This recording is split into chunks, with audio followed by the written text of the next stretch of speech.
Hi ನಮಸ್ಕಾರ ಗೆಳೆಯರೇ, ಎಲ್ಲರಿಗೂ ನನ್ನ ಯೂಟ್ಯೂಬ್ ಚಾನಲ್ಗೆ ಸ್ವಾಗತ. ಇವತ್ತಿನ ಈ ವಿಡಿಯೋದಲ್ಲಿ ಶಿವನನ್ನು ಏಕೆ ತ್ರಿಪುರಾರಿ ಎನ್ನುತ್ತಾರೆ ಅಂತ ನೋಡೋಣ. ಹಾಗೂ ಇದರ ಹಿಂದೆ ಇರುವ ಬಲವಾದ ಕಾರಣ ಹಾಗೂ ಇದರ ಹಿಂದೆ ಇರುವ ದಂತಕಥೆಗಳು ಏನು ಅಂತ ಈ ವಿಡಿಯೋದಲ್ಲಿ ವಿವರವಾಗಿ ನೋಡೋಣ ಬನ್ನಿ. ಇನ್ನೂ ಯಾರು ನಮ್ಮ ಚಾನಲನ್ನು ಸಬ್ಸ್ಕ್ರೈಬ್ ಮಾಡಿಲ್ಲವೋ ಸಬ್ಸ್ಕ್ರೈಬ್ ಮಾಡೋದನ್ನು ಮರೆಯದಿರಿ ಮತ್ತು ಬೆಲ್ ಐಕಾನನ್ನು ಒತ್ತಿ. ಶಿವನನ್ನು ನಾನಾ ಹೆಸರುಗಳಿಂದ ಕರೆಯಲಾಗುತ್ತದೆ, ಅವುಗಳಲ್ಲಿ ತ್ರಿಪುರಾರಿ ಕೂಡ ಒಂದು. ಆದರೆ ಶಿವನನ್ನು ತ್ರಿಪುರಾರಿ ಎಂದು ಕರೆಯಲು ಕಾರಣವೇನು? ಶಿವನನ್ನು ತ್ರಿಪುರಾರಿ ಎಂದು ಕರೆಯಲು ಇಲ್ಲಿದೆ ನೋಡಿ ಬಲವಾದ ಕಾರಣಗಳು. ಭಗವಾನ್ ಶಿವನ ವಿವಿಧ ಹೆಸರುಗಳ ಕಥೆ ಅದ್ಭುತ ಮತ್ತು ಸಾಕಷ್ಟು ನಿಗೂಢವಾಗಿದೆ. ಈ ವಿಡಿಯೋದಲ್ಲಿ ತ್ರಿಪುರಾರಿ ಎಂಬ ಹೆಸರಿನ ಕಥೆಯನ್ನು ನಾವು ಉಲ್ಲೇಖಿಸುತ್ತಿದ್ದೇವೆ. ಇದರ ಉಲ್ಲೇಖವು ಶಿವಪುರಾಣದಲ್ಲಿ ಕಂಡುಬರುತ್ತದೆ. ಅಲ್ಲಿ ಭೋಲೆನಾಥನನ್ನು ತ್ರಿಪುರಾರಿ ಎಂದು ಕರೆಯಲು ಕಾರಣವೇನು ಎಂದು ಹೇಳಲಾಗುತ್ತದೆ. ಹಾಗಾದರೆ ಇಡೀ ಕಥೆ ಏನು ಹೇಳುತ್ತದೆ ಅಂತ ನೋಡೋಣ ಬನ್ನಿ. ಶಿವಪುರಾಣದ ಪ್ರಕಾರ ತಾರಕಾಸುರ ಎಂಬ ರಾಕ್ಷಸನಿಗೆ ತಾರಕಾಕ್ಷ, ಕಮಲಾಕ್ಷ ಮತ್ತು ವಿದ್ಯುನ್ಮಾಲಿ ಎಂಬ 3 ಗಂಡು ಮಕ್ಕಳಿದ್ದರು. ಶಿವನ ಮಗ ಕಾರ್ತಿಕೇಯನು ತಾರಕಾಸುರನನ್ನು ಕೊಂದಾಗ ಅವನ ಮಕ್ಕಳು ಬಹಳ ದುಃಖಪಟ್ಟರು. ದೇವರುಗಳ ಮೇಲೆ ಸೇಡು ತೀರಿಸಿಕೊಳ್ಳಲು ತೀವ್ರ ತಪಸ್ಸು ಮಾಡುವ ಮೂಲಕ ಬ್ರಹ್ಮನನ್ನು ಸಂತೈಸಿದರು. ಆಗ ಬ್ರಹ್ಮನು ಪ್ರತ್ಯಕ್ಷನಾಗಿ ನಿನಗೆ ಏನು ವರ ಬೇಕು ಕೇಳಿಕೊ ಎಂದು ಹೇಳಿದನು. ಆ 3 ನಾವು ಅಮರರಾಗಬೇಕೆಂದು ವರವನ್ನು ಕೇಳಿಕೊಂಡರು. ಬ್ರಹ್ಮನು ಈ ವರವನ್ನು ನೀಡಲು ಸಾಧ್ಯವಿಲ್ಲ ಎಂದು ಹೇಳಿದನು.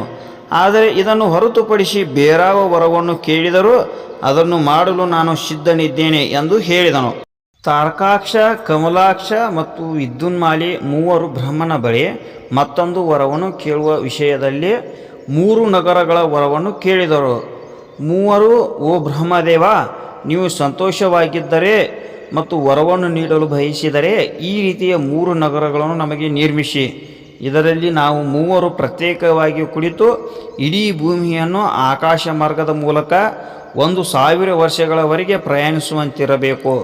ಇದರ ನಂತರ ನಾವು 3000 ವರ್ಷಗಳ ನಂತರ ಭೇಟಿಯಾದಾಗ ಒಂದೇ ಸ್ಥಳದಲ್ಲಿ ಒಂದೇ ಸಮಯದಲ್ಲಿ ನಮ್ಮ 3 ನಗರಗಳು ಒಂದಾದಾಗ ಅದನ್ನು ತ್ರಿಪುರ ಎಂದು ಕರೆಯುವಂತಾಗಬೇಕು ಎಂದು ಹೇಳಿದರು.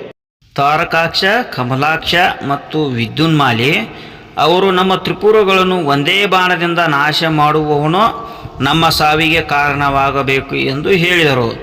ಇದಲ್ಲದೆ ಈ ಇಡೀ ಜಗತ್ತಿನಲ್ಲಿ ಯಾರೂ ನಮಗೆ ಕೆಟ್ಟದ್ದನ್ನು ಮಾಡಲು ಬಯಸಬಾರದು ಎನ್ನುವ ವರವನ್ನು ಕೇಳಿದಾಗ ಬ್ರಹ್ಮನು ಅಸ್ತು ಎಂದು ಹೇಳಿ ಅಲ್ಲಿಂದ ಕಣ್ಮರೆಯಾದನು. ಮತ್ತೊಂದೆಡೆ ತಾರಕಾಕ್ಷ, ಕಮಲಾಕ್ಷ ಮತ್ತು ವಿದ್ಯುನ್ಮಾಲಿ ಸಂತಸಗೊಂಡು ತಮಗಾಗಿ 3 ಪ್ರತ್ಯೇಕ ನಗರಗಳನ್ನು ನಿರ್ಮಿಸಿದರು. ತಾರಕಾಕ್ಷ, ಕಮಲಾಕ್ಷ ಮತ್ತು ವಿದ್ಯುನ್ಮಾಲಿ 3 ನಗರಗಳನ್ನು ನಿರ್ಮಿಸಿದಾಗ ಅವುಗಳಲ್ಲಿ ಒಂದು ಚಿನ್ನ, ಒಂದು ಬೆಳ್ಳಿ ಮತ್ತು ಒಂದು ಕಬ್ಬಿಣದಿಂದ ತಯಾರಿಸಲಾಗಿತ್ತು. ಚಿನ್ನದ ನಗರವು ತಾರಕಾಕ್ಷ, ಬೆಳ್ಳಿಯ ನಗರವು ಕಮಲಾಕ್ಷ ಮತ್ತು ಕಬ್ಬಿಣದ ನಗರವು ವಿದ್ಯುನ್ಮಾಲಿ ತೆಗೆದುಕೊಂಡರು. ಈ ನಗರಗಳ ನಂತರ ತಾರಕಾಕ್ಷ, ಕಮಲಾಕ್ಷ ಮತ್ತು ವಿದ್ಯುನ್ಮಾಲಿ 3 ಲೋಕಗಳ ಮೇಲೆ ಆಕ್ರಮಣ ಮಾಡಿ ತಮ್ಮ ಆಡಳಿತವನ್ನು ಸ್ಥಾಪಿಸಿದರು. ಇದರಿಂದ ತೊಂದರೆಗೀಡಾದ ಎಲ್ಲ ದೇವತೆಗಳು ಭೋಲೆನಾಥನ ಆಶ್ರಯವನ್ನು ತಲುಪಿ ತಮ್ಮ ರಕ್ಷಣೆಗಾಗಿ ಮನವಿ ಮಾಡಿದರು. ದೇವರುಗಳ ಸಹಾನುಭೂತಿಯ ಕರೆಯನ್ನು ಕೇಳಿದ ಶಿವನು ತ್ರಿಪುರವನ್ನು ನಾಶ ಮಾಡಲು ಒಪ್ಪಿದನು. ಆಗ ಭಗವಾನ್ ವಿಶ್ವಕರ್ಮ ಭೋಲೆನಾಥನಿಗೆ ದೈವಿಕ ರಥವನ್ನು ಕಟ್ಟಿದರು. ಇದರಲ್ಲಿ ಚಂದ್ರ ಮತ್ತು ಸೂರ್ಯ, ಅದರ ಚಕ್ರಗಳಾಗಿ ಇಂದ್ರ, ವರುಣ, ಯಮ ಮತ್ತು ಕುಬೇರ ಇತ್ಯಾದಿಗಳಾದರು. ಲೋಕಪಾಲ ಆ ರಥದ ಕುದುರೆಗಳಾದನು. ಹಿಮಾಲಯನು ಬಿಲ್ಲು ಆಗಿ ಇದರಲ್ಲಿ ಶೇಷನಾಗನು ಇದ್ದನು. ಅಷ್ಟೇ ಅಲ್ಲ, ಭಗವಾನ್ ವಿಷ್ಣು ಸ್ವಂತ ಬಾಣ ಮತ್ತು ಅಗ್ನಿದೇವ ಇದರ ತುದಿಯಾದರು. ಆ ದೈವಿಕ ರಥದ ಮೇಲೆ ಸವಾರಿ ಮಾಡುತ್ತಾ ಭೋಲೆನಾಥ್ ತ್ರಿಪುರವನ್ನು ನಾಶ ಮಾಡಲು ಹೋದಾಗ ರಾಕ್ಷಸರಲ್ಲಿ ಆಕ್ರೋಶ ವ್ಯಕ್ತವಾಯಿತು. ರಾಕ್ಷಸರು ಮತ್ತು ದೇವರುಗಳ ನಡುವೆ ಭೀಕರ ಯುದ್ಧ ನಡೆಯಿತು. ಅದೇ ಸಮಯದಲ್ಲಿ ತ್ರಿಪುರ ಸರಳ ರೇಖೆಯಲ್ಲಿ ಸಮನಾಗಿ ಬಂದಾಗ ಭೋಲೆನಾಥನು ತನ್ನ ದೈವಿಕ ಬಾಣವನ್ನು ಹಾರಿಸುವ ಮೂಲಕ ಅವರನ್ನು ನಾಶಪಡಿಸಿದನು. ತ್ರಿಪುರ ನಾಶವಾದ ತಕ್ಷಣ ಎಲ್ಲ ದೇವರುಗಳು ಭೋಲೆನಾಥನನ್ನು ಪ್ರಶಂಸಿಸಲು ಪ್ರಾರಂಭಿಸಿದರು ಮತ್ತು ಅದೇ ಸಮಯದಲ್ಲಿ ತ್ರಿಪುರವನ್ನು ಕೊನೆಗೊಳಿಸಿದ ತ್ರಿಪುರಾರಿ ಎಂಬ ಹೆಸರಿನಿಂದ ಭೋಲೆನಾಥನನ್ನು ಕರೆಯಲಾಯಿತು. ನಿಮಗೆ ಈ ವಿಡಿಯೋ ಇಷ್ಟವಾಗಿದ್ದರೆ ಲೈಕ್ ಮಾಡಿ ಮತ್ತು ಇತರರಿಗೂ ಶೇರ್ ಮಾಡಿ.